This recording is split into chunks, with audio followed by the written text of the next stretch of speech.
我们为什么是今天的我们？日月轮转，动静无常。幸好，我们仍能在祖先的创造里，找到让我们之所以成为我们的答案。承古人之创造，开时代之生命。国家宝藏，我们来了！广东面海而兴，自秦朝设南海郡以来，2200多年历史，何其精彩！让我们走进广东省博物馆。我是国宝守护人胡杏儿，岳云鹏、刘昊然、肖央，我们将带您进入前世传奇。花鸟壁纸，色雨生巨妙，鸟啼花乱开；庭院壁纸，黄昏庭院柳啼鸦，记得那人和月，折梨花。广州13号相当于倾听的对外贸易的经济特区。耕织图是中国作为农耕古国最重要的文化印证之一。300年前，在18世纪，中国是全世界最大的贸易顺差国。这样的中国壁纸，大概就10个家庭1年的吃喝。这么粗，是我第一次见到，我有点发财了，我可能。愚人节，愚人节！1987年发现了一条沉没了800多年的中国古船，可以说是实证了南宋时期海洋贸易的繁荣。对于中华民族来说，我们不仅仅是一个内陆的文明，我们更是一个海洋的文明。随着我们年轻人呢一代一代的发展，将来他们所做的工作一定会比我们做得更好。你把咱们家神龛搬到那儿去，列祖抬得起头吗？列宗要的是城市的根脉。它不仅仅是静态的历史遗留物，更是鲜活地体现了潮州的民情风俗。神龛是代表着我们祖先的精神，它是我们潮州人凝聚一起的载体，都是我们的文化。我假如不保留我自己的文化，我要靠谁来保留呢？到底哪一件文物能够入主国家宝藏特展？我们共同期待。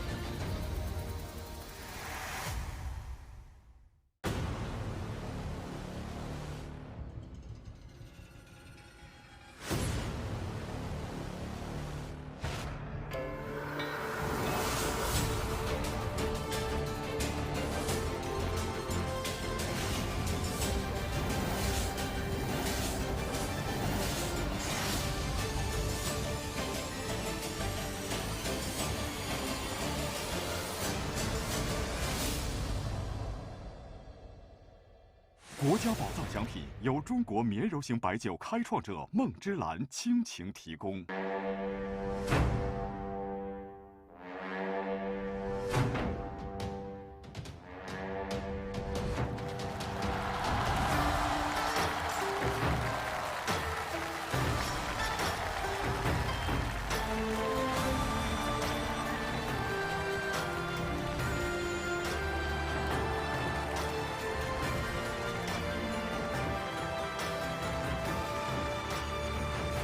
让国宝火起来！本节目由蓝色经典梦之蓝独家呈现。我是张国立，国家宝藏001号讲解员。感谢大家支持我们这档年轻的节目。我们到底有多年轻？上下5000元。华夏大地，山河相依，多元文化相生相融。感谢本季9大博物馆的鼎力支持。国家宝藏第2季公布这个博物馆邀请名单的时候，大家都在找自己故乡的博物馆，找到的就非常高兴。唯独广东的朋友反应特别有点意思，他们这么说：控制不住叽叽个兴奋，但也忐忑不安。我们大广东会有什么文物啊？广东面海而兴，自秦朝设南海郡以来，2200多年历史。何其精彩呀！来，让我们跟随魏俊馆长走进广东省博物馆。800多年前，一艘商船驶向海外，却意外沉没。800多年以后，我有幸见证了南海1号的打捞传奇。我是魏俊，一个地道的考古人，我也是广东省博物馆的看门人。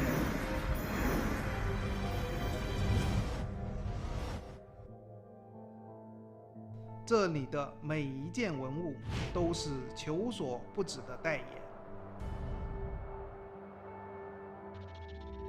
海上丝路在这个神奇的港口打开，便从未闭合。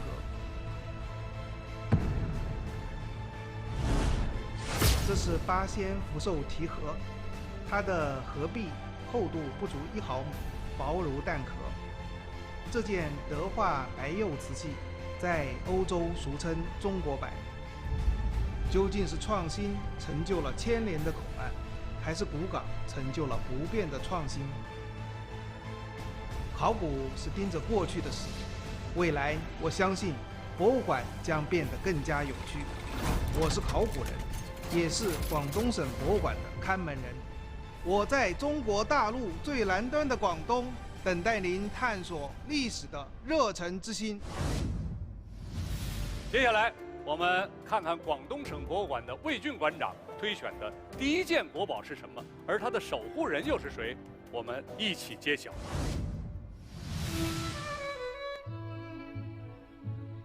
12岁那一年，远赴英国读书，在那片陌生的土地上，我见识到了一个与我故乡完全不同的世界。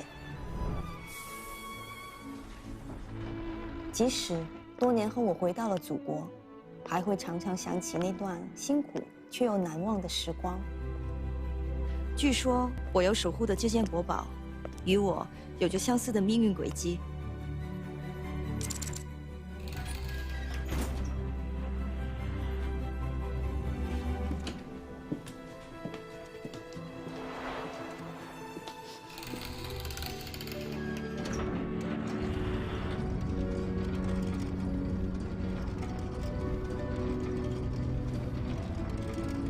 好神奇啊！我怎么觉得有种很熟悉的感觉？哎，杏儿您好，这是清乾隆农耕商贸图外销壁纸，它当时融合了东西方2种不同的绘画技法，真的好精致。然后我看到它们是这样一片一片的，是不是可以连起来的？对，有12片可以连成一个完整的图案，是乾隆年间从广州外销到英国。后来我们征集回来的。当听到它是来自英国的那一刻，我终于想起来了。我在英国求学的时候，曾见过一幅壁纸，它很可能和我面前的这一幅一样，来自我的故乡。它像一个我多年未见的老朋友，我已经迫不及待地想要跟他好好叙叙旧了。我是清乾隆农耕商贸图外销壁纸的守护人胡杏儿。国家宝藏，我来了。有请国宝守护人胡杏儿。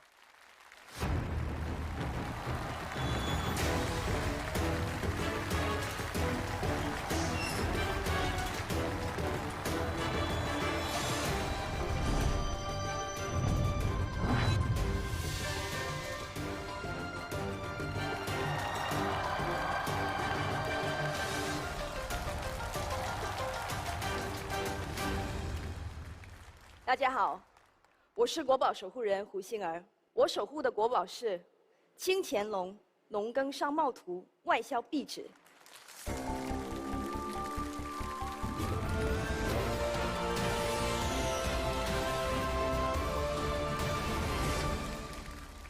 听上去它的名字很长，但是如果跟它的内涵来相比的话，每一个信息点都十分的重要。它手绘于商皮纸之上，用水彩画成150多个人物，50多组生产生活场景，以农耕、桑枝、茶叶、瓷器为主题。千年的中华立命之本，薪火相传之根从未改变。当壁纸通过海上丝路外销，世界看中国，它不就是其中的一扇窗？我是胡杏儿，我将带你进入清乾隆农耕商贸图外销壁纸的前世传奇。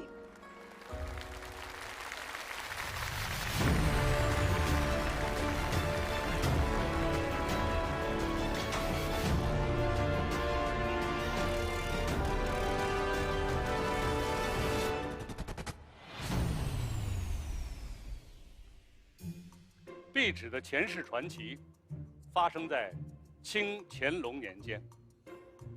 广州港商船云集，博货琳琅。彼时从爱尔兰到俄罗斯，中国风早在欧洲掀起一阵热潮。英国东印度公司的约克号船长小亨利，已经是第3次来访清朝。除了完成商贸任务之外，他还肩负着一项重要的使命。我们的故事就从他验收订单的那一刻开始讲起。星儿啊，这可是我们今年接的最大的一笔单子啊，一定要拿下开普敦啦！哎呀，冇问题，心心水啦。我们星儿肯定是 No.1 的啦！大家一起发大财，去吃早茶啦！呀，只要能发财，喝茶都是小意思，咱们天天喝。开普敦来了，大家准备好啊，准备好。Good morning。为了看我开普敦，为了看我开普敦。为什么都说东方人含蓄？依我看，并非如此嘛。会说中文啊？哎呀，星儿，我都跟你说过了，亨利船长的中文非常好了。亨利船长，你好，我来给你介绍一下啊，星儿，就是我们广东手绘壁纸的No.1，你想要的，他都一应俱全。哦，看来你这里的竹子很多嘛。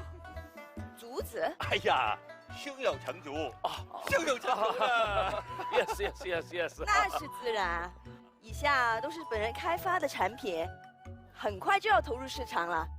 船长，您看，这边，花鸟壁纸，色与生俱妙，鸟啼花乱开，这一定是你想要的，是不是啊 ？No， 这个不对。我就知道你不想要这个，因为你在等待的是他。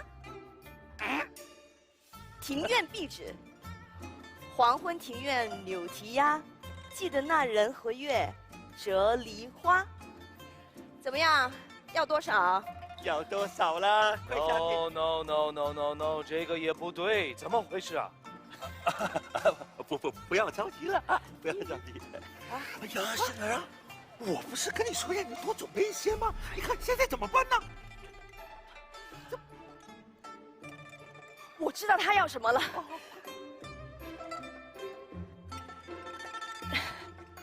美人壁纸。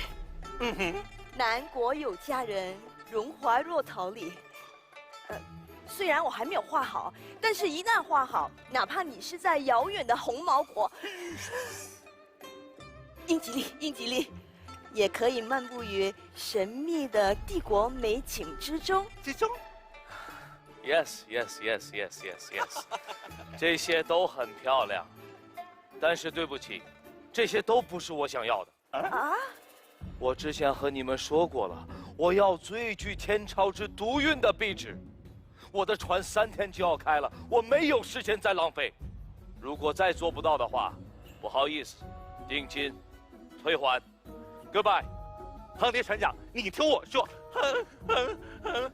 哎呀，星儿啊，我可是推了很多的生意来做这笔单子啊，现在都被你搞砸了。我都跟你说过多少遍了，亨利船长想要的是天朝之独运，是为了解开他父亲对这片土地、对这个港口的情结。但这不都是吗？一定不是了。如果是对不下单子了吗？哎呀，我再跟你说一遍，你给我仔细听清楚。他父亲在东印度公司做了8年的董事，虽然与这里的贸易往来无数，但是他从来没有来过广州是什么样，这个大洋彼岸的东方帝国是什么样，他就是想给他的老父亲看看。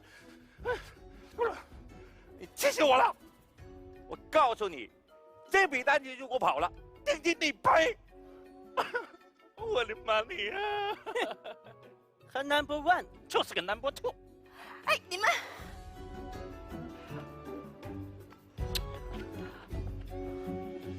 最具天朝之独运，东印度公司的董事，贸易。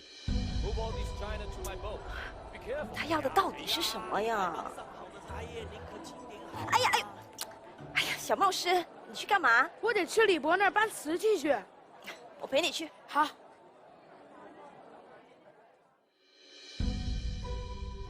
哎，姐姐，我听那些洋人叫我们采姨娜，管那些瓷器也叫采姨娜。谁让我们是瓷器治国呢？姐姐，我去抬货了，一会儿见。难道这就是广州之样貌，帝国之样貌？恒姨，恒姨，来，你去帮我把那几个茶箱上写几个字啊。冇問題。哎，就是这几箱了。这可是龙记的西春茶，这是洋人订过最大量的货啊！要是他们看到原来是这般光着脚采茶，恐怕他们再也不会这样争先恐后的买这么多茶叶了。哎，不，这个茶一定要采过才好喝的，是不是啊？系呀。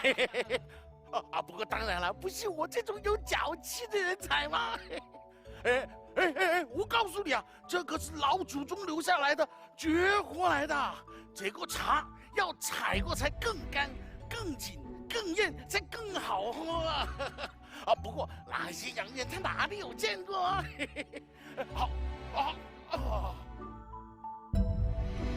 从来没有见过，就连我成天记在此中，也都从来没有注意到。我知道应该怎么画了。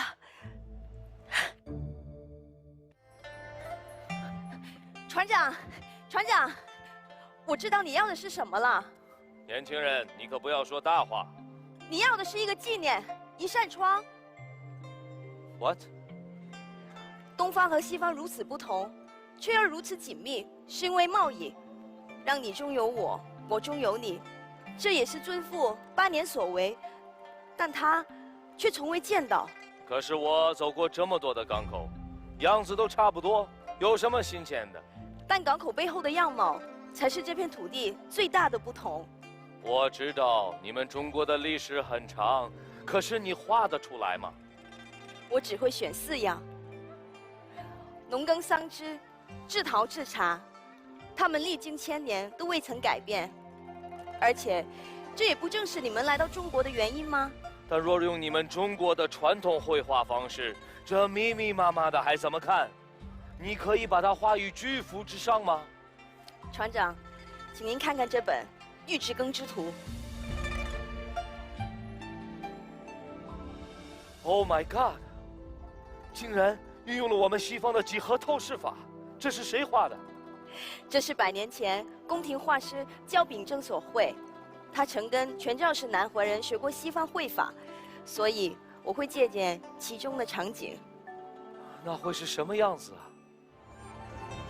我将以东方技法将全局展现，用西方水彩光影明暗之法，细致刻画局部细节。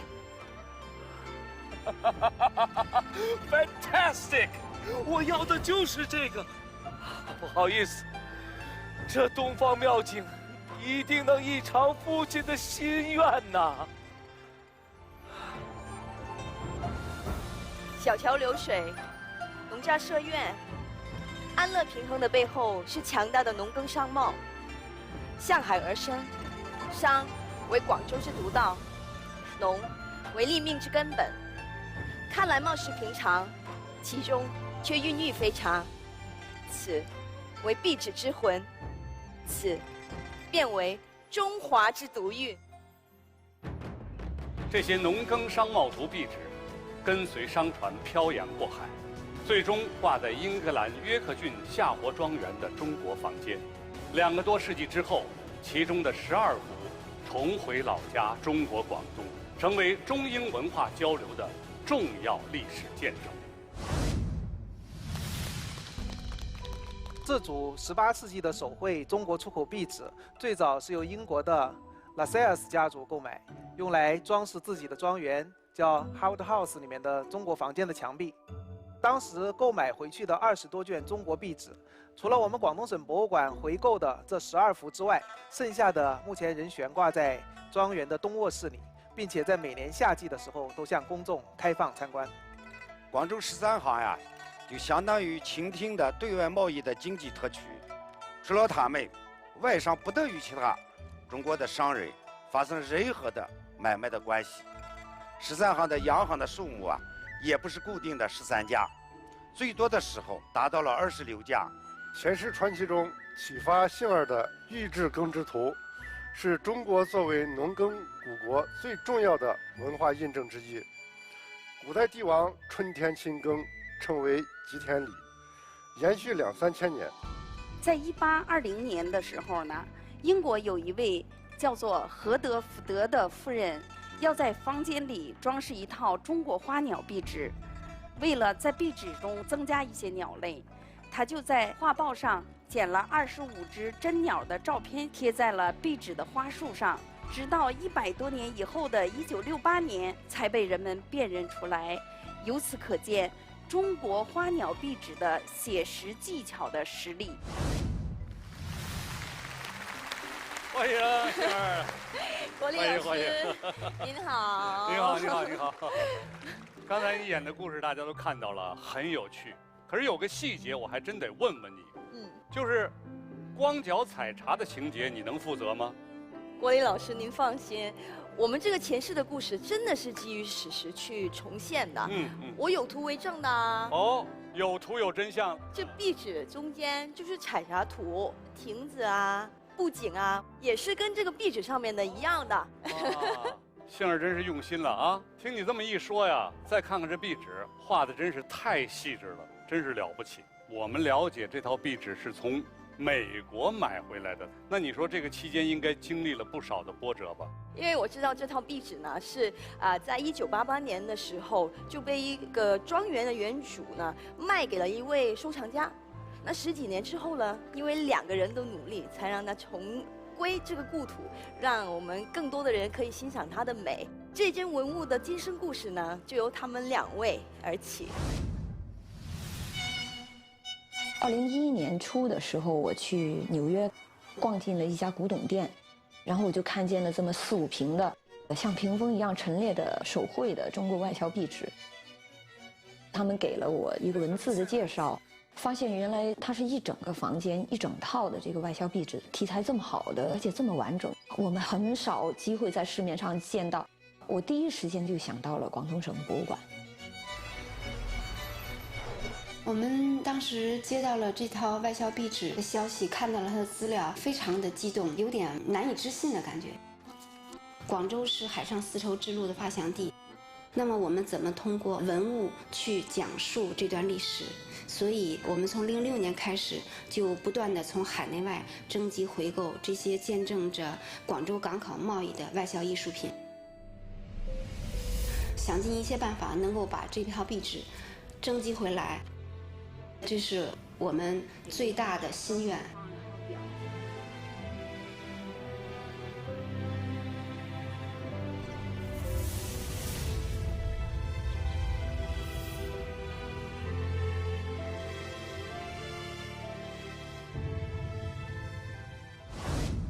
让我们掌声欢迎2位今生人物白芳和战旭华女士。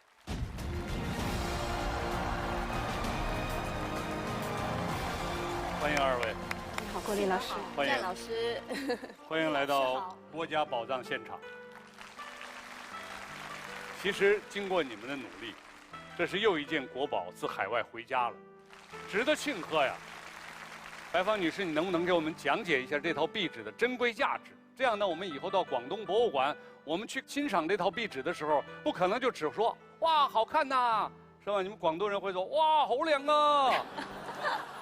这套壁纸原出名门，流传有序，是特定历史时期的一个特定的见证物。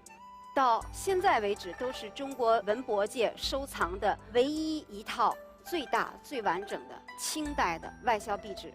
顺利的征集回来之后，立刻就评定为了国家的1级珍贵文物。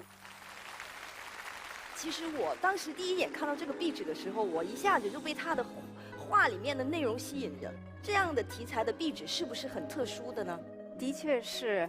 那么我们从这个大屏幕上可以看到，我们这些农耕的活动，它是和清康熙年间《御制耕织图》里面绘制的农耕稻作的场景是一脉相承的。但是呢，我们广州的画家他又有自己的创新，他在这个基础上融入了很多广府文化的元素。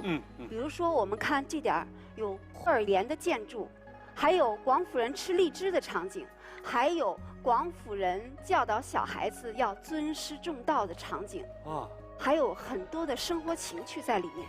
比如说在这个位置，我们看这些农夫在割稻田，但是有一个农夫偷懒，躺在地上不想干活了，好可爱。另外一个农夫不干了，怎么你能休息，让我们干活呢？揪着他的耳朵，示意他你要起来干活。这套画面它是源自生活，记录了一个真实的历史画面，所以不论是从历史价值、研究价值，还有它的艺术价值，都是非常高超的。所以当年的西方人其实已经被我们东方的文明和这种我们现在说叫接地气儿的这种壁纸，深深地给吸引了。其实呢，由中国文化带来的热潮所形成的罗可可时期的中国风，在欧洲流行了100多年啊。至于说欧洲人有多喜欢中国艺术，我一个人说了不算。我的朋友艾米尔自己呢写了一本关于中国外销壁纸的一本专著，到底中国的外销壁纸有多受欢迎？大家一起来看看吧。来看看。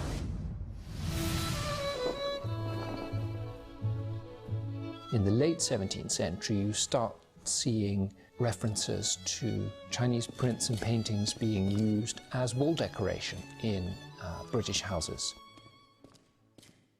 And here we are in the Chinese bedroom at Belton House, and it's a wonderful example of the taste of the British for Chinese decoration in interiors.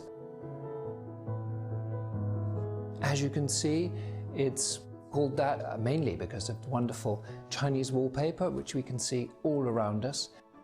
The visual language of certain types of Chinese wallpaper, like the bird and flower motifs, were hugely influential in British visual culture. It's become so much part of British culture that I think most people here almost don't see it as foreign or exotic anymore. Even today, there are several companies based in Britain who commission Chinese wallpapers from Chinese workshops, and they market these wallpapers in Britain and across the world, so it's become almost part of global culture.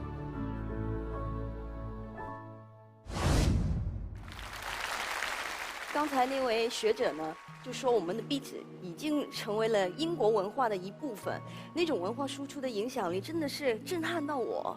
其实我想知道呢，到底在英国现在有多少我们的外销壁纸呢？我们看看这个上面有一张图，在这张地图里面，我们可以看到，在英伦三岛，再加上这个爱尔兰，现在大概有接近150座庄园跟历史建筑都曾经有过，或者现在还有中国外销的手绘壁纸。真了不得！那么多的英国人买我们中国的外销壁纸，那这个壁纸是不是非常物美价廉的呢？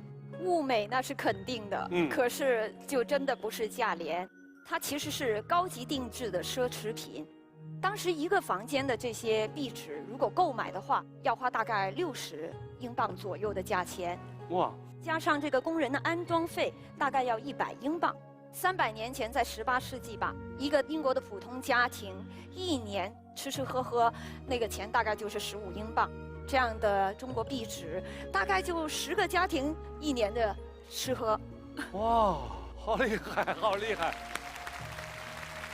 这就让我联想到现在，如今我们愿意花很多的钱去买外国的大牌子呀，什么外国的东西呀，但是实际上我们自己的手绘壁纸，在当时就已经是世界的名牌了，引领了审美艺术潮流，这就是一件非常非常了不起的事。对啊，国立老师，不仅仅是壁纸这个品类啊，我在广东省博还看到很多其他类型的外销艺术品。下面我就想给大家欣赏一下我们一些比较有特色的外销艺术品，是2万多件里面的其中有代表性的几件。首先看第一件，它是一件广绣花鸟图案的挂帐，是装饰西方居室墙壁的一个装饰物。对。这是一个广彩仕女宴乐图案的一个大潘趣酒碗，它是调酒的一个器皿。第3件，象牙雕刻的一个信插，它的作用就是固定在墙壁上，然后信来了就放进去。多奢侈啊！多会玩啊！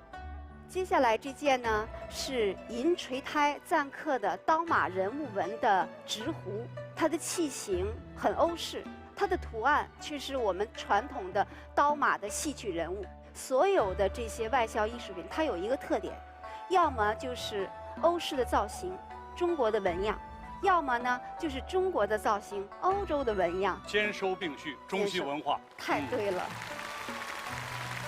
这幅我就有点诧异了。这幅画呢，绘制的是13行的风光。我们前面所说的这些林林总总呢，都是出自这个地方。我想介绍一下美国的迪美博物馆的另外一套墙纸，它描绘的就是当年13行商贸繁荣的景象。当时广东的诗人屈大均曾经说过：“钱银堆满13行。”当时中国是全世界最大的贸易顺差国。通过我们近年来向魏源的统计，在近代以前，60%、70%的白银的流入，其实基本上都是通过海贸赚取过来的。这都是靠广州城西之外，方圆几公里13行这么一个小小的地方，作为一个贸易窗口赚取的。从外销品到13行，能够帮助我们重现当时这个广州港的繁华。白老师，这是不是我们博物馆对于外销品进行征集和展览的一个原因之一呢？因为中国外销艺术品，它是广州海上丝绸之路最繁华、最鼎盛时期的一个历史见证物。我们需要通过这些藏品重构这段历史。我们的这些外销艺术品，它是广东地方传统工艺的一个代表作品。这么精美的技艺和绝活，我们博物馆人是有义务、有责任把这个非物质文化遗产要传承、要发展下去。所以这是我们的职责和使命所在。期待，非常期待。听你们两个这段叙述，感觉自己又学到了很多东西。我觉得不仅仅是广东馆，有机会的话，我们也应该到英国，亲身感受一下那些精美绝伦的外销艺术品。他们是东方文化传到西方的最强有力的证据。今年是我们共和国改革开放40周年，广州一直就是一个改革开放的前沿阵地。广州港2000年持续开放的大港，它所输出的外销品、输出的文化，都向世界展示了广东自古以来敢于开放、兼收并蓄的精神，让更多的人感受到中国古代商贸的繁荣和艺术成就。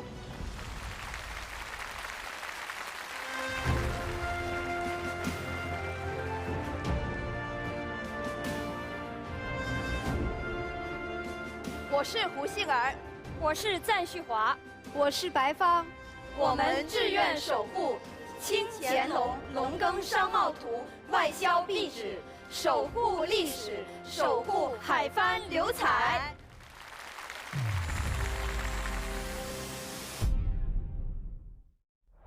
国家宝藏由中国绵柔型白酒开创者孟之兰独家呈现，让国宝活起来。国家宝藏由蓝色经典孟之兰独家呈现。接下来，我们看看魏俊馆长推选的第2件国宝是什么，而他的守护人又是谁？我们一起来揭晓。哎呀，好紧张！这一身大褂儿，就是我最体面的样子，也是我对国宝最高的敬意。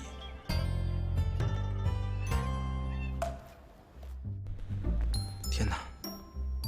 我要做国宝守护人了，不行不行，我必须要对得起这份使命。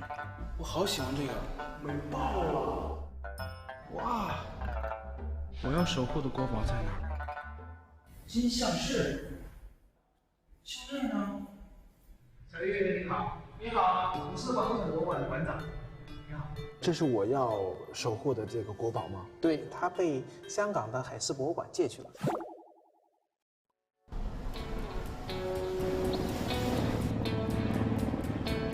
到底是一个什么形状？它还有什么样的故事？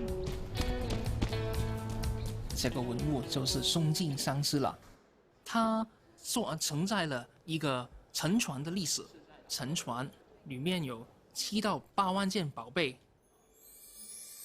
我的天哪，这么神奇吗？这条金项链就这样跟我绑在一起了，我一定会做好这个国宝守护人的。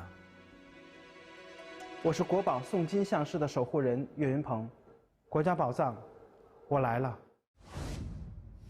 有请国宝守护人岳云鹏。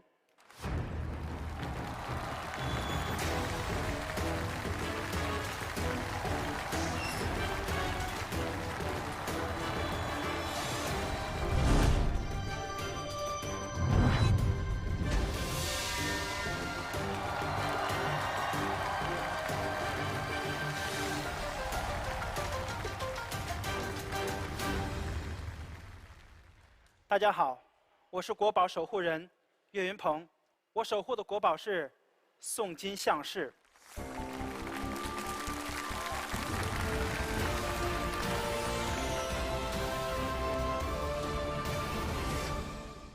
宋金像室全长1.72米，跟我的身高差不多。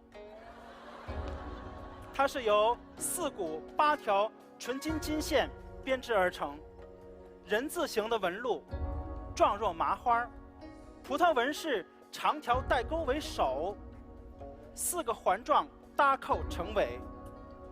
它的主人是谁，至今为谜。但是，是金子总会发光的。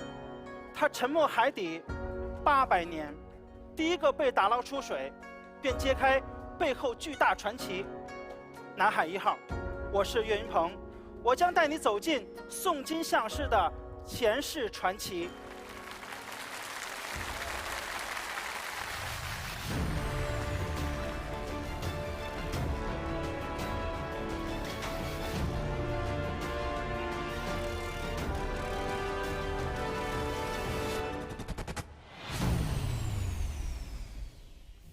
宋金像室的前世传奇，发生在南宋年间。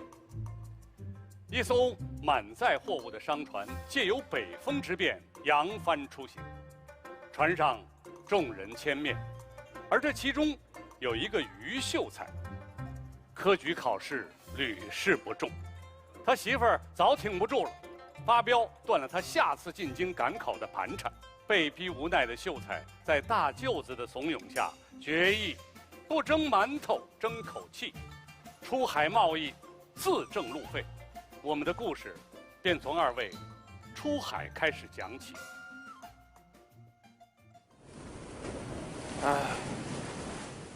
悔之晚矣。但听内兄一番吹牛，便跟来出海。吓死我了！你吵死我了！我在这儿睡觉，哎呦，可恶，可恶！我的天哪，砸死我了！你个钉坨子，凑什么热闹？我妻子扎我心也就罢了，你还嫌我不够倒霉吗？嘘，小声点儿，此违禁之物，说出去要被杀头的。一个铁钉子怎么？这可不是普通的铁钉子，运出去打便器用的。这么沉，不怕沉船吗？乌鸦嘴！我再告诉你个秘密啊，船上还有件违禁之物呢。何物？铜钱。铜钱？内兄别逗了，番人要送钱何用？花呀！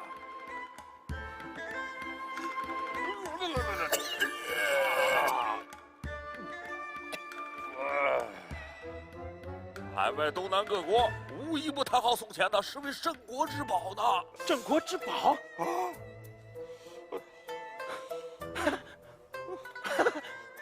今日我大宋不得已偏安一隅，有人便说王朝之气断了。无知，看我大宋还好着呢。此番待我挣够钱，回来再战科考。我带你到甲板上透透气，你真要吐死！哎呀，不要去！哎呀，哎呀，哎呦，我这腰！还是甲板上的空气好啊！内兄啊，可我总感觉这船会沉呐。闭上你的乌鸦嘴！哎，高知州，我的天哪！于秀才，哎呀，好久不见，好久不见呀！哎呀，好久不见。于秀才有所不知啊，我已辞官多年了。辞官了？当官多好啊！有什么好的？现如今朝廷动荡，官场莫测，倒不如这茫茫海路，虽出没于波涛之间，冒不测之险，好歹痛快，死且无悔呀！我怎么一乌鸦嘴？可大丈夫总应该有所作为呀！你怎知海商就无所作为？你可知有不少海商曾为朝廷使者，通国信，送文牒，立大功呀！哎，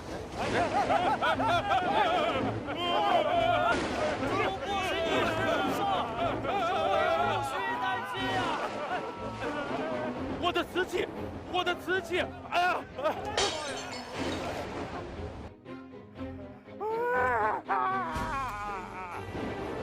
给我打！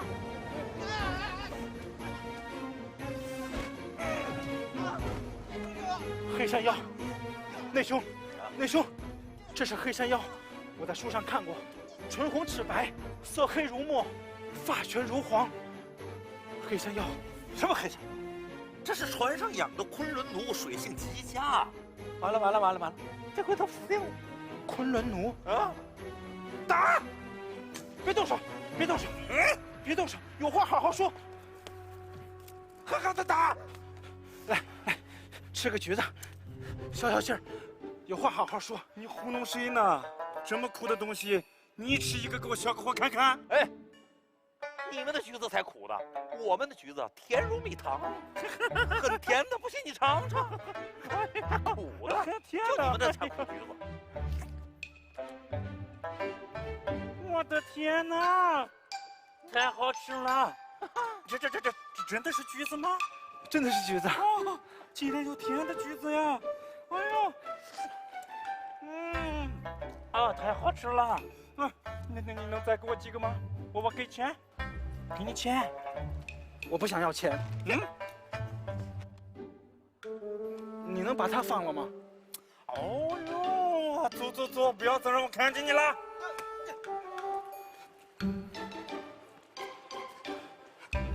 走吧。哎，别扔啊！你捡它干什么呀？哦，难道你们的橘子皮也是甜的吗？啊，橘子皮倒不是甜的，但它是好东西。它晒干了之后能入药，与山楂同用，可治腹部胀痛；与生姜同用，可治胸闷气短。哦，太神奇了！你还有多少？我全都要了。几个？够不够？啊，够，够什么够？带走。甜橘子乃罕见之物，被称为橘中之王的就是它，所以，内兄，你这是，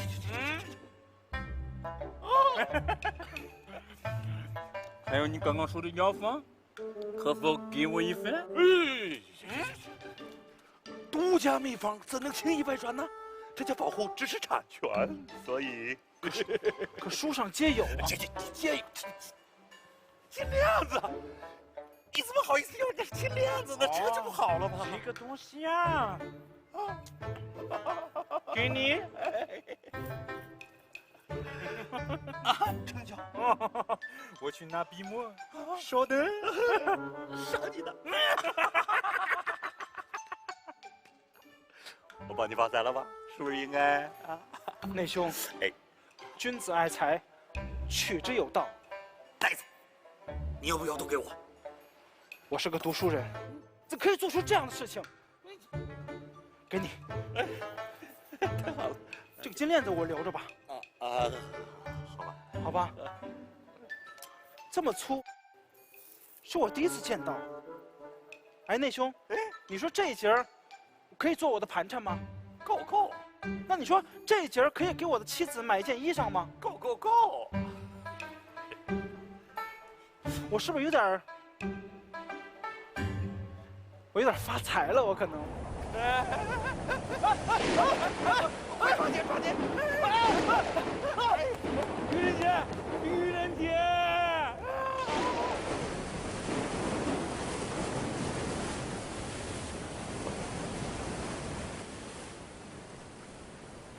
我的天哪！内兄，我再也不乌鸦嘴了。你还会再出海吗？你真的不怕死吗？你不会说话吗？我的天哪！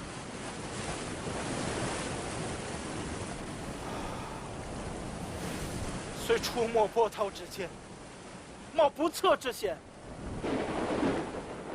死且无悔。那一年，南海诸国并未等到翘首以盼的大宋起义，百年如梦，千帆擦肩而过，直至宋金相是第一个脱水而出，万件宝物才与沉船共同发生再现波澜壮阔的海上丝路。由于出水金像式的商船原名我们已经无从知晓了，于是考古学家就将其命名为南海1号宋代沉船。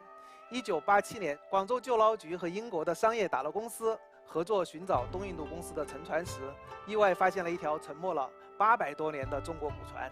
当时呢，打捞出包括金像式在内的一批珍贵的文物，可以说是实证了南宋时期海洋贸易的繁荣。宋代海上贸易蔚然成风，利润丰厚和政府鼓励，导致海商人数激增，不止沿海农户渔户，即使被明令禁止参与出海贩运的文武官员也占一定比例。目前，从南海1号清理出土的铜钱的数量呢，已经超过15000多枚。因为宋代铜钱铸造量大，而且铸造精美，币值稳定，在东北亚、东南亚地区均可流通。因此，宋代铜钱的外流十分严重，甚至造成了自己出现钱荒的问题。宋代的造船技术和设备都很先进，这也是宋代海外贸易发达的关键条件之一。宋人还把指南针运用于航海，逐渐摆脱了完全依靠天星术和辨别地貌特征导航的局限，可以进行远海航行。让我们再次欢迎岳云鹏。师爷好。哎呦，听他叫我什么了吧？叫我师爷。今儿是国家宝藏的现场。对。我们的任务是要守护国宝。对。所以咱们千万不能掉链子。您放心。我绝对不会掉链子。因为我守护的就是一个链子，而且是一条金链子。但是我这个是一个复制品，我们叫做金像式，是因为推测它的时候，觉得它可以戴在脖子上，但是它就特别长，有1.7米左右的长度，所以呢，后来他们研究就觉得它也可能是一条金腰带。哦，其实当时除了这个金项链，我看到水下这个考古人员发现了大量的瓷片，还有很多金式铜钱，还有什么铁钉，简直就是一艘宝船。据我所知，在宋元时代，很多金银铜铁都是违禁物品，不能输出海外的。我觉得你说的话不大可能，我不太相信。我真的是做了功课的，空口无凭，把你做的功课说出来。没关系，我可不是一个人来的。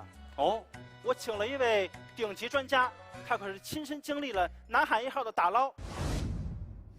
真正的水下考古工作呢，在西方是从60年代开始，我们国家当时完全不知道这个概念。在80年代呢，一个叫米切尔·哈彻的人，在中国的南海捞了一批中国的瓷器，拿到荷兰拍卖。国家文物局呢，委托冯先明和耿宝昌先生去现场了解情况。给了我们3万美金，说那按什么标准买呀？高于3倍以上咱就不卖了。一人一出口就10倍了。拍了3天呢，我得看了3天。回来以后啊，想想还不是说自己没有，写了个报告给上去，就说是建立自己的水下考古。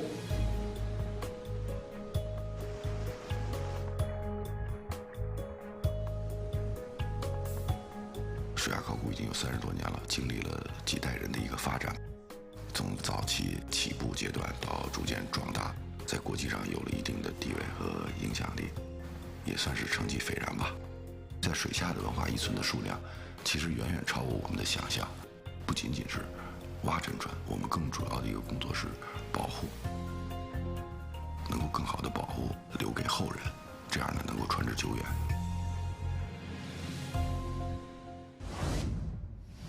让我们掌声有请南海1号考古队领队孙健先生。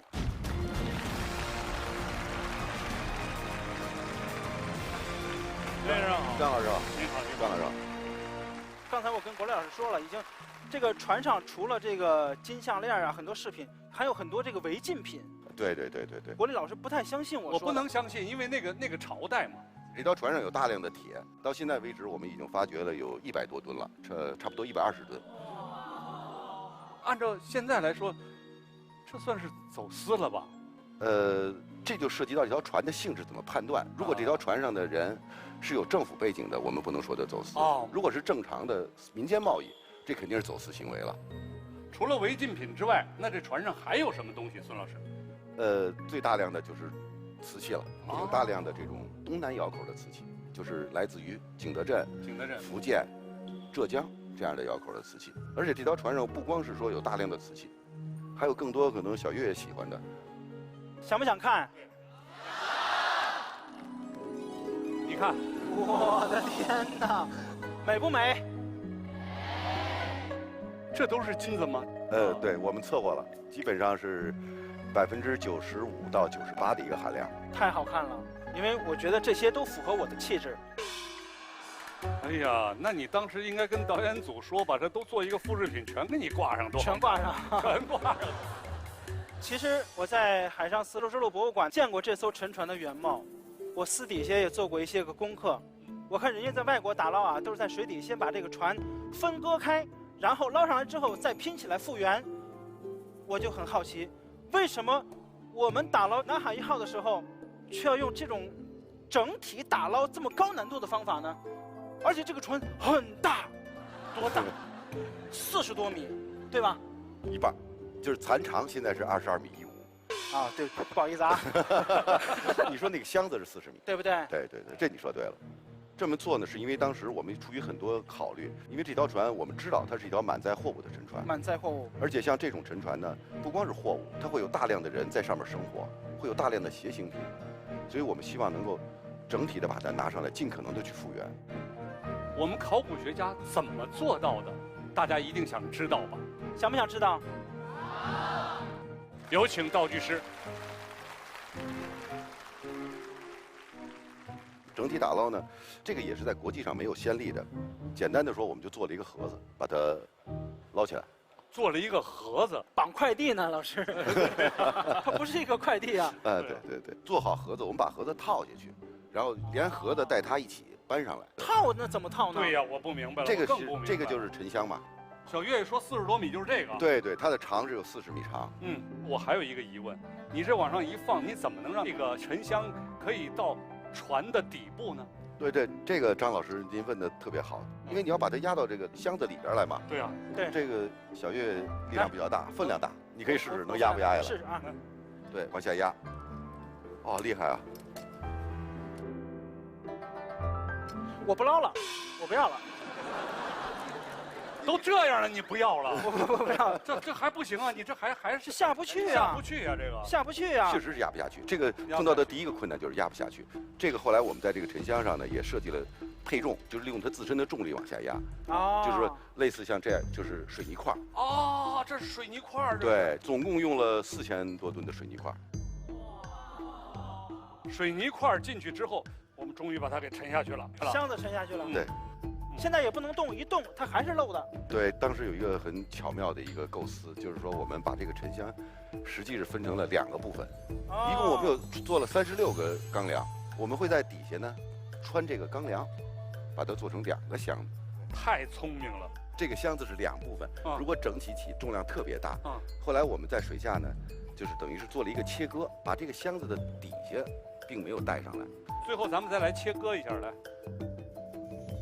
切割完了，现在可以了啊！1、2，走。好嘞，成功了。我们现在这么说很容易，但真正在做的时候是非常非常难的。就是所有这些工作都要在水下30多米的情况下去完成，而且是没有能见度的。我们计划原来是说争取每天做1根，但实际上用了10几天的时间才穿过第1根，这是非常困难的。天哪，施工难度之大，他们得经受水下看不见。而且还要有超强的体力和超强的毅力才完成这样一件打捞的任务。来参加这个节目之前，我不了解水下考古，我就认为南海1号是我国唯一的一个成功案例。我没有想到其实还有很多。哎，来，我们看看大屏上有一个版图，让我们来看一看。水下的考古给我们展开了一个不一样的版图，而且还如此辽阔。这得进行多少次的水下项目考察呀？你们一共做了有240多个项目的工作，这是截止到16年的，到现在可能还会多一些。那就说明我们海下的古代沉船会有这么多吗？肯定比这要多得多。这个将来我们工作的重点就是要去摸清家底，就说到底我们有多少这种古代的沉船或者是古代的遗迹，它们到底分布的状况是什么样？听明白了，师爷，我们还请来了一批水下考古的中坚力量。孙健老师说他们是水下考古的这个进行时和未来时。哦，那让我们掌声有请他们。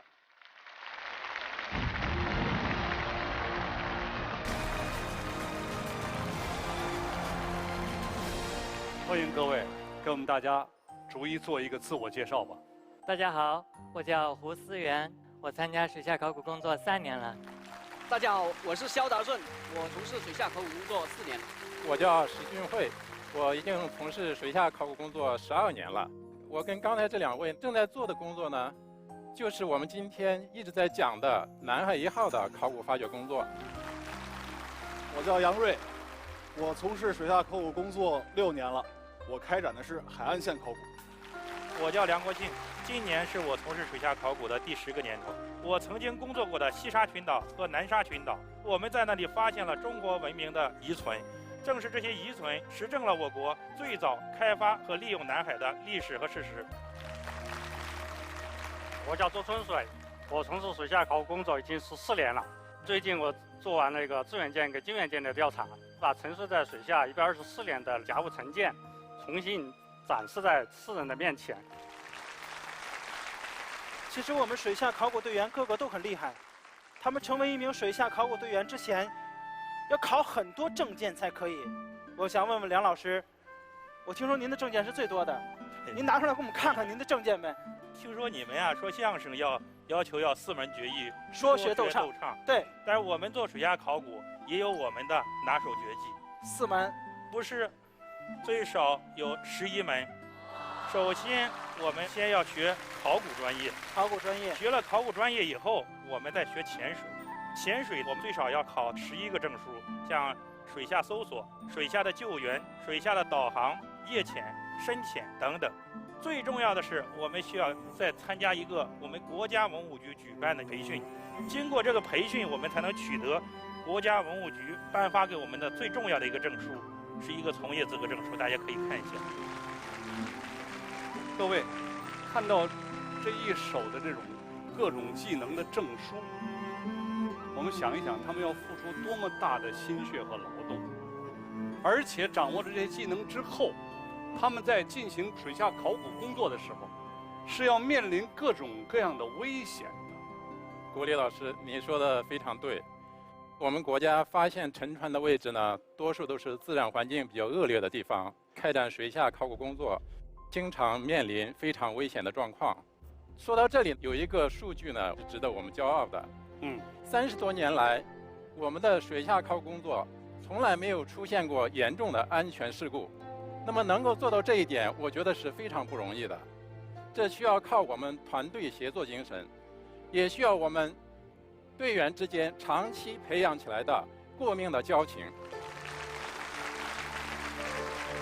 水下考古走到了今天，是我们所有水下考古工作者的努力。我想问大家，在你们的眼里，中国水下考古的现在和未来是什么样的？其实我国的水下考古工作虽然起步晚，但是它起点并不低，而且我们有自己的优势。我们是国家主导、地方配合的一种工作模式，就可以集中力量起来，做出像南海1号、南澳1号这样的大事。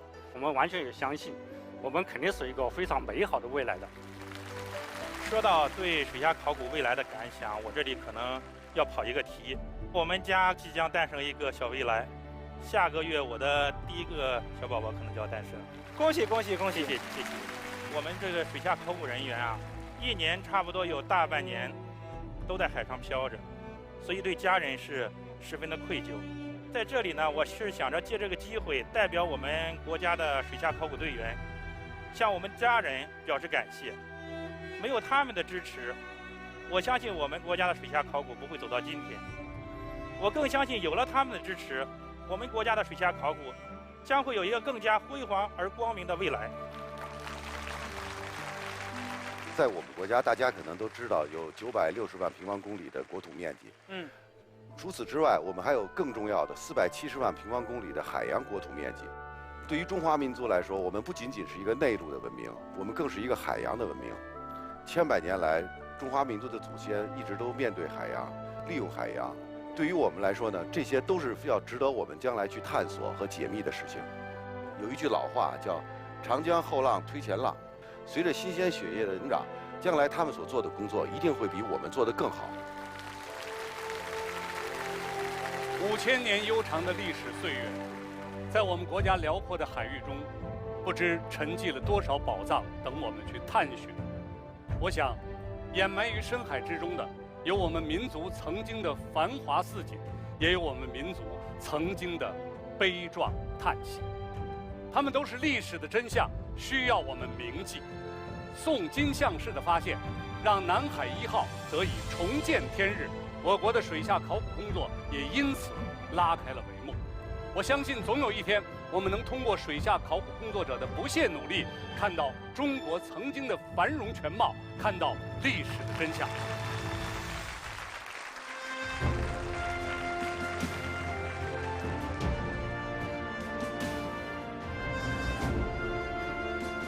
我是岳云鹏，我是孙健，我们是中国水下考古工作者，我们志愿守护宋金项式，守护历史，守护海域华光。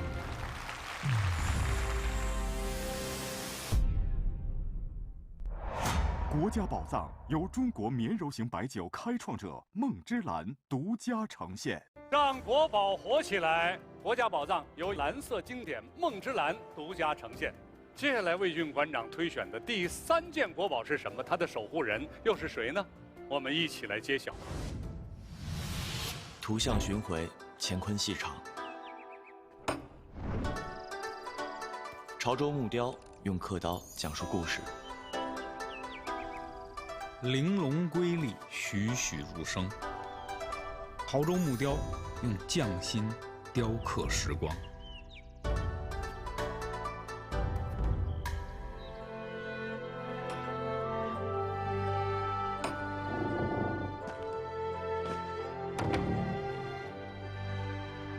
真没想到还有这么大的神龛，这比我想象中的还要华丽，还要金碧辉煌。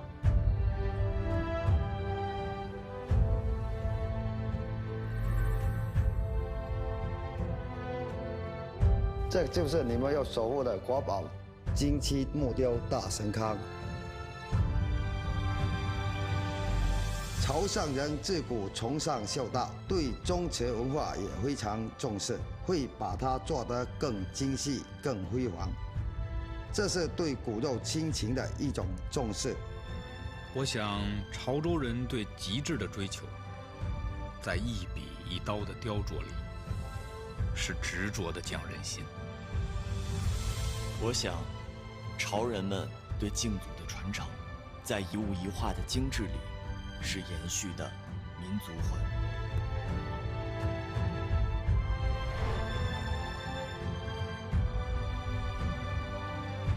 我是国宝金漆木雕大神龛的守护人刘浩然。我是国宝金漆木雕大神龛的守护人肖央。国家宝藏，我们来了。有请国宝守护人刘浩然、肖央。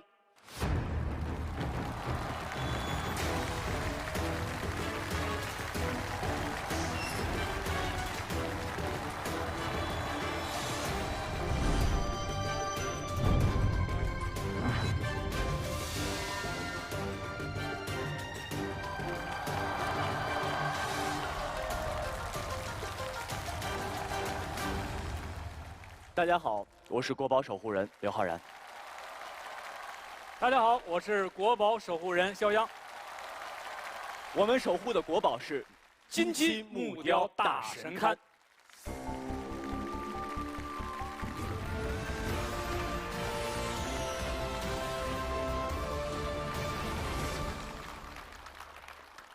在粤东潮汕地区，神龛是民间供奉先辈神位的特制用具。以金漆木雕装饰最为常见，它多放于祠堂之内，敬宗祭祖，追本溯源。我们身后这件神龛体量庞大，雕饰精美，为潮州木雕的佳品。它以木为纸，画木成金，采用多层次镂通雕，密而不乱，人物如生，潮句细起，花开富贵鸟上枝头，再现古人美好的原始信念。如今我们并不知道这座神龛所属何人。但它所代表的家族精神是所有潮汕人共同的信仰，最重要的是这种信仰永存不灭。我是刘浩然，我是肖央，我们将带您进入金漆木雕大神龛的前世传奇。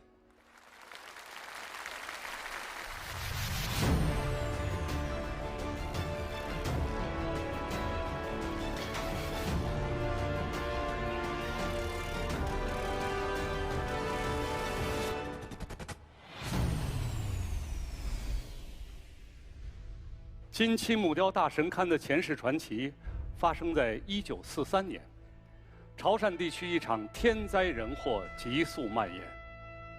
在日军近4年的血腥统治之下，大饥荒又突至这片大地。远在泰国孤身打拼15年的大哥陈卓，心急如焚，家信汇款早已被日寇切断。如今故土饿殍日增，战火升级，国内相依为命的弟弟是否安好？陈卓于是冒险归家，我们的故事便从他与弟弟相见的那一刻开始讲起。大哥，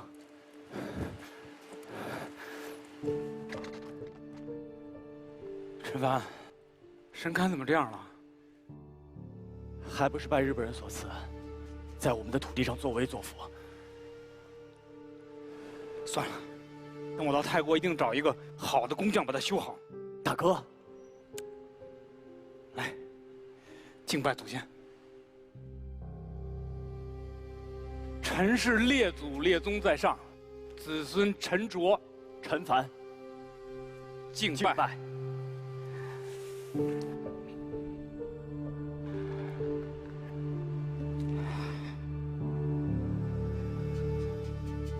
14年前，阿爹去世，我身在南洋，未能尽孝。如今世道艰难，祠堂神龛如此蒙难，不得已要将你们带离故土。希望祖宗宽恕，阿爹保佑，此番顺遂平安。陈凡，收拾东西，赶紧走。大哥，我说过了，我不走。你胡说什么呢？陈凡，陈凡，咱们的防御工事终于完成了，咱们沙地队终于可以和鬼子大干一场了。哎，你谁呀？他是我大哥，刚从泰国回来。大哥回来了！哎，大哥，太好了！大哥，咱们可以一起轰轰烈烈干一番大事业了。他刚说什么？杀敌队。啊？哦，大哥你还不知道是吧？咱们现在每个村都有自己的杀敌队，我跟陈凡我们一起组织的。我们准备要和抗日部队共什么来着？共进退。对，共进退。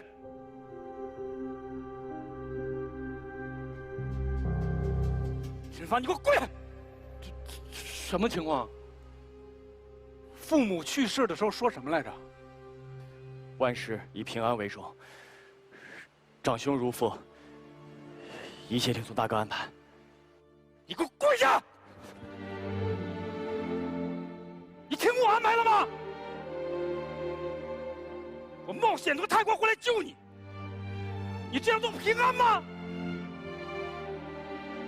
你让我这个做兄长的能心安吗？我打鬼子怎么了？我不想让你死。我打鬼子有错吗？大哥，你在泰国不也追随以关先生一起抗日吗？那是我的事儿，那早就过去了。过去了。大哥，你告诉我，泰国到底怎么了？弟弟，我就是想带着你到泰国找一个安安全全的地方，平安的生活。我不去。你要是还认我这大哥，你就跟我走。走哪儿？去那个所谓的大东亚共荣圈。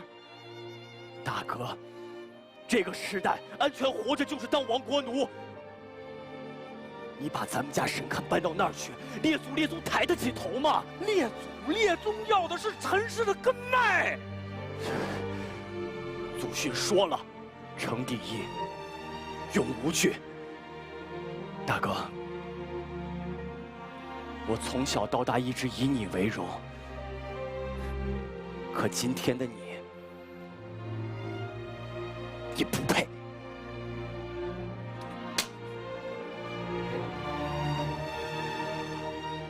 热血谁没有啊？你们今天的所作所为都是我当年干的。4年前，以光严先生在曼谷被暗杀，我当时就在现场。上一秒钟还跟你谈笑风生，下一秒钟血流满地。那种痛苦的滋味，那种折磨的感觉，你们经历过吗？见过血吗？我不想看到我的弟弟走上这条不归路，我舍不得，我舍不得呀！大哥，以光严先生去世后，在海外的同胞们，他们放弃抵抗了吗？当然没有。可是他们都没有兄弟姐妹，没有自己的族人吗？当然有。可是你在泰国的时候，你问问你自己，是只有陈家的人在帮你吗？当然不是，个话不能这么说，不能这么说。如果我没记错，我们朝地的先民从中原南来聚群而居。若不是重情重义、互帮互助，早就被大族所凌、强宗所欺。所以，今天在海外潮汕的同胞们，也依旧抱团取暖并引以为傲，对吗？对呀。你们说的都没错，可是没有可是。大哥，你看看这神龛，它不仅用来追思宗公祖德，更是要将异族之人心凝聚。如今那些日本人在我们的土地上肆虐，澄海3天被屠城，关说几百平民遇难。大哥，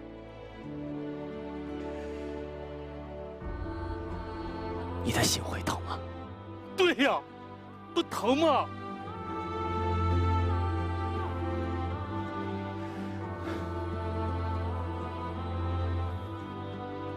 我们每个潮汕人心里都在滴血。若是国破家亡、宗族散，何来的传承？今天你我兄弟2人走了，是我们陈家的根儿是保住了，可若潮汕宗族的根儿都断了，你对得起列祖列宗吗？对呀。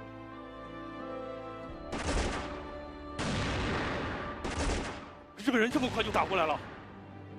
阿力拿枪，我们走。好，弟弟。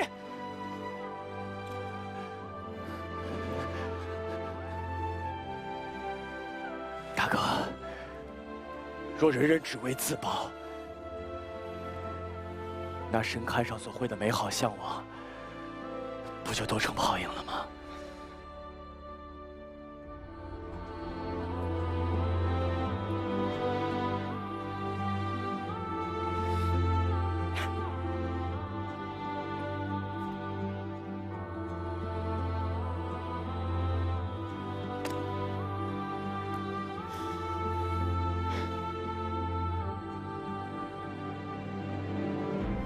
走。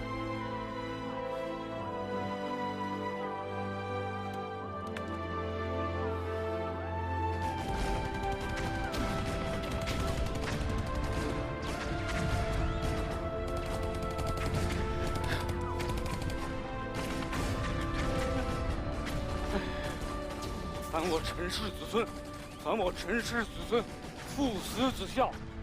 兄友弟恭，上下同心，其利断金。凡我陈氏子孙，父死子孝，上下同心，其利断金。大哥，祖宗保佑，祖宗保佑！日本吞中华，合力灭倭奴。张忠于1942年12月22日。故作女儿叹，须有壮士心。属于杀敌队。离代。朕无国魂。1943年1月12日，关说人黄善祠。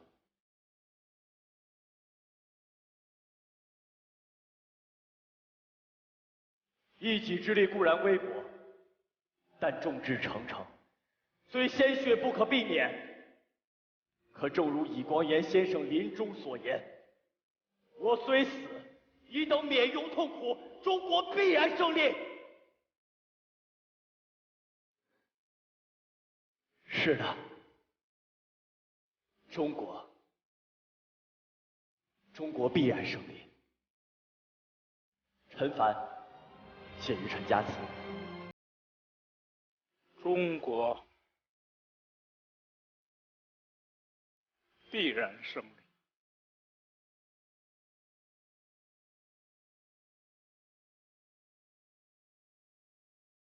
中国必然胜利。中国必然胜利。2年之后，1945年8月15日，日本宣布无条件投降。9月28日，驻汕日军在汕头市签署投降书。在民族危亡的紧要关头，潮汕海外华侨对祖国的支援从未间断，归国杀敌的广东各属华侨达4万人，正是祖德流芳思慕本，宗功浩大享水源。前世传记中提到的泰国华侨抗日英雄尹光炎先生，是真实的历史人物。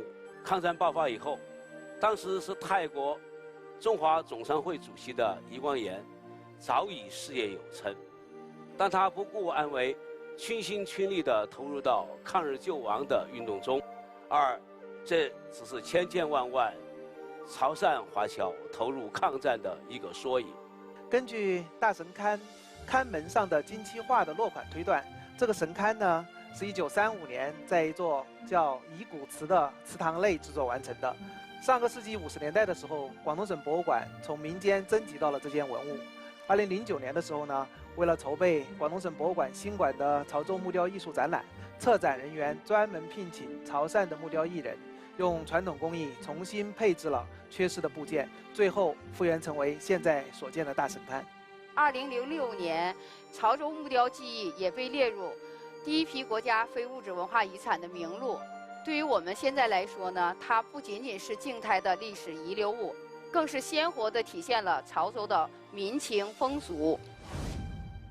让我们掌声欢迎浩然和肖阳回到舞台。国雷老师好。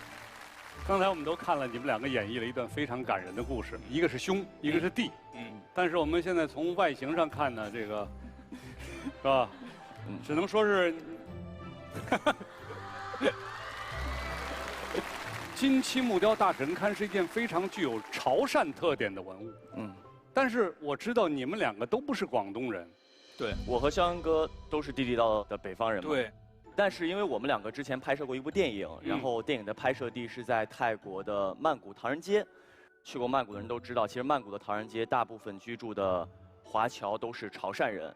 然后我们在那边其实见到过很多唐人街上的祠堂，然后在一些祠堂里边见到过一些神龛，然后也有一些是以金漆木雕作为装饰的，但是都没有今天我们见到的这个这么的辉煌。对，我当时在看，首先就是被它上面这个精美的木雕所吸引啊。是，这叫什么叫尽今微致广大呀？就是你远看它非常整体的，你离近了看它每一个细节，那种木雕的技艺之精巧，而且那种精巧它不光是技艺，它是一个历史。大家刚刚看到我们的故事，其实会发现说哥哥冒险从泰国回到中国要带我走，但他为什么一定要把这个神龛带走？因为那个时候呢，神龛是家族文化传承的一种象征，所以说神龛对于潮汕人来说是一件非常非常敬畏的一个东西，精神信仰。对对。那么这一座神龛的今生人物，你们请到了谁？今生嘉宾，他跟这个大神龛真的有很深厚的缘分。我是生在马来西亚，长在槟城，可是通常我会很自豪地说我是潮州人。那10多年前呢，我第一次回到潮州，那时候想要修复槟城潮州人共同的祠堂韩江家庙。为此，我遍访了潮州各地，看尽各类的神龛跟祠堂。一次偶然的机会，我在广东省博物馆看到了这座大神龛。当得知它曾经历破坏跟复原时，我更加坚定了修复家庙的决心。无论身在何处，都要把它永远的传承下去。掌声有请林玉长女士。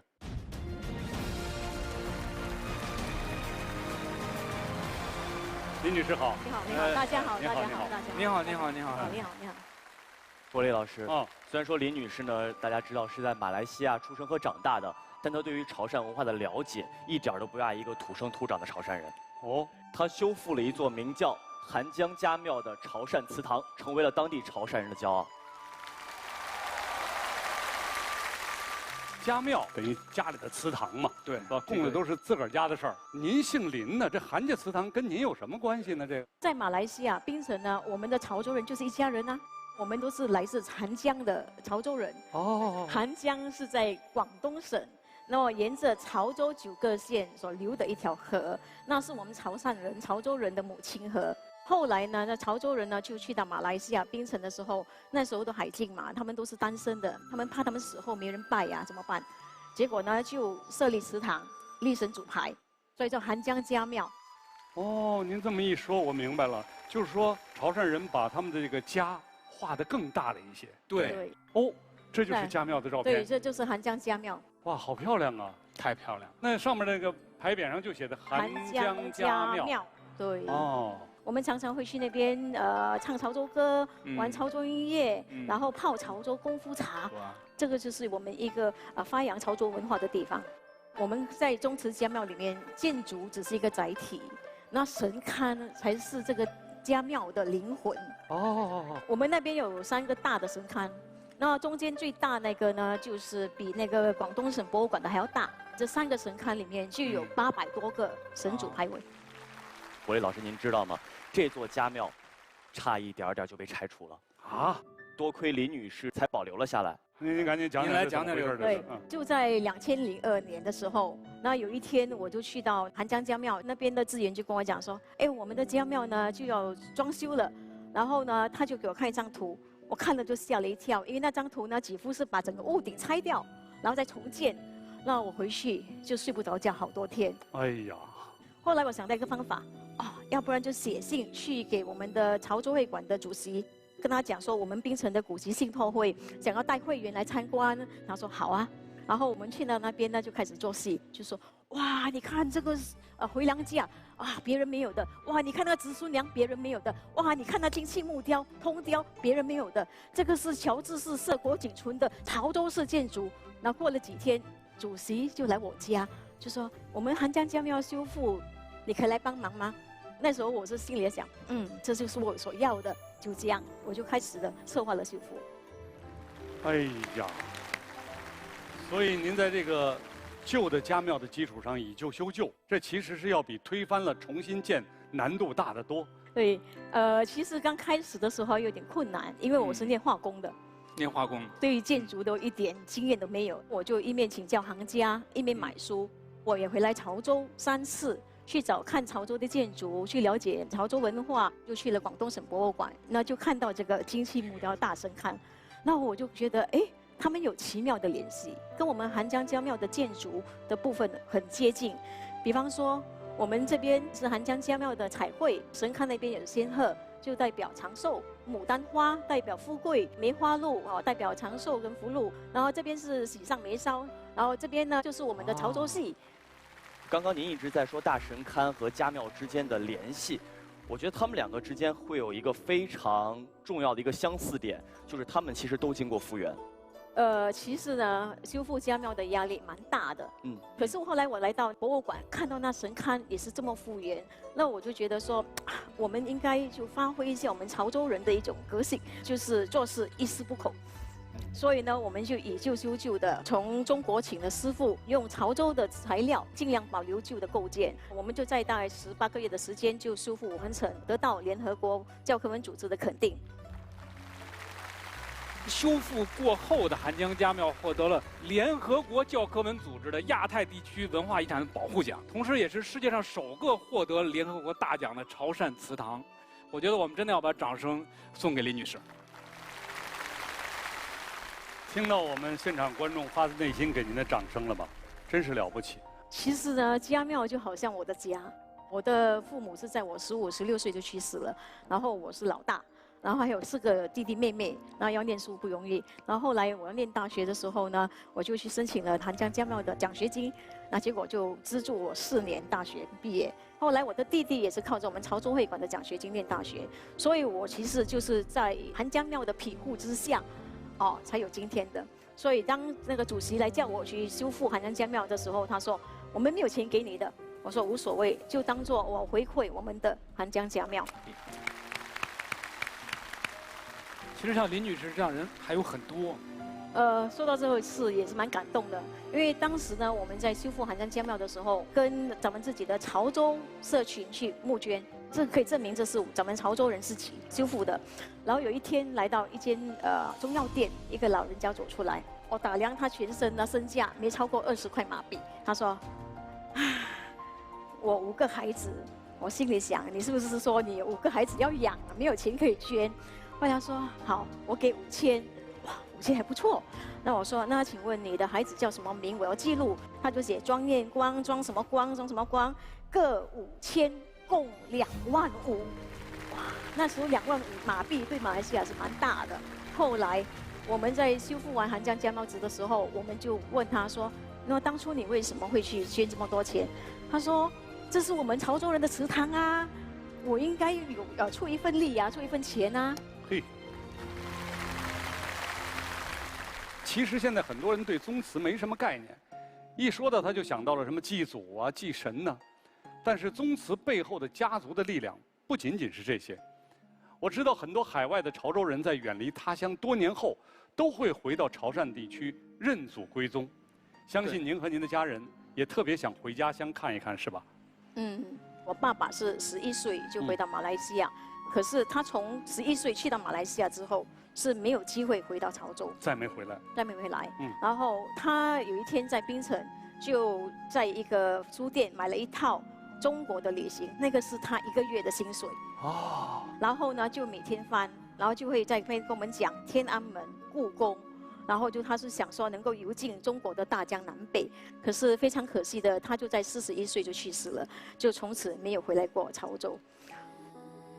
今天这个杂志带过来了哈，带来了。就您看这本杂志，郭毅老师就是很明显被翻过很多次哈。对呀。你看这都翻毛边了，对。这个是1978、79年的，所以我们从小就从他的口中讲到那个天安门、故宫、天坛。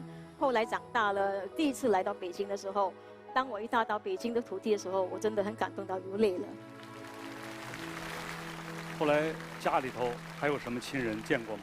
我爷爷呢，其实有一个哥哥，我们叫我祖父。我3年级开始，我爷爷就叫我帮他写信，然后我还记得每次我要写的时候就写广东省潮安县福阳市角地头陵。那我也不知道这个地方在哪里。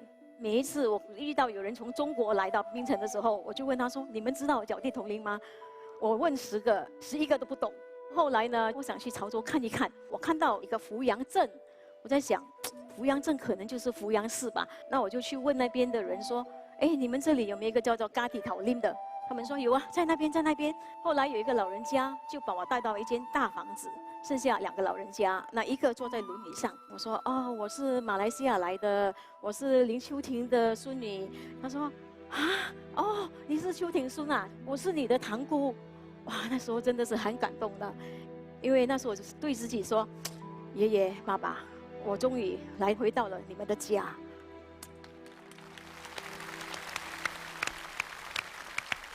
终于回到家了。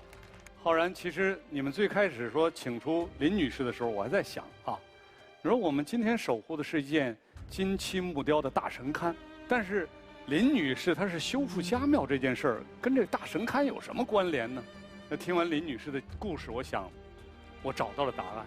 身在海外的潮汕人，如此执着的要回到自己的家乡去寻找自己的亲人，其实就是这种神龛背后的那种家族精神。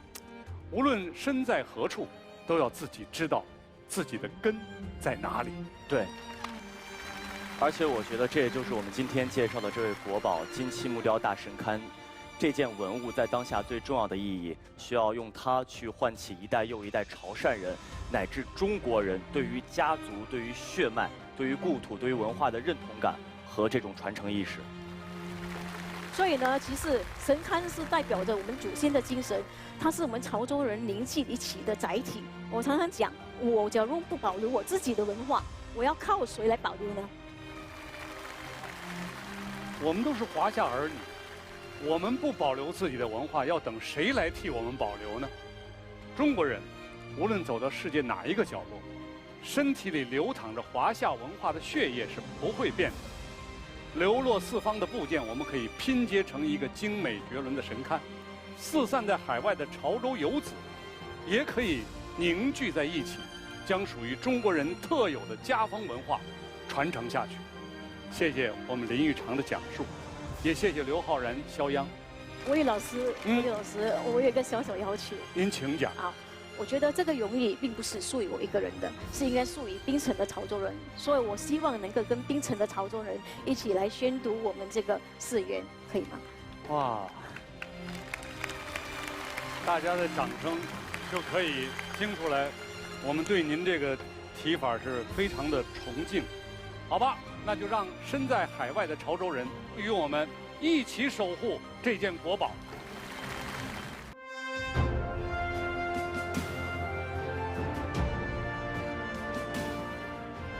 我是刘昊然，我是肖央，我是林玉长。我们是身在冰城的潮州人，我们志愿守护金鸡木雕大神龛，守护历史，守护血脉相亲。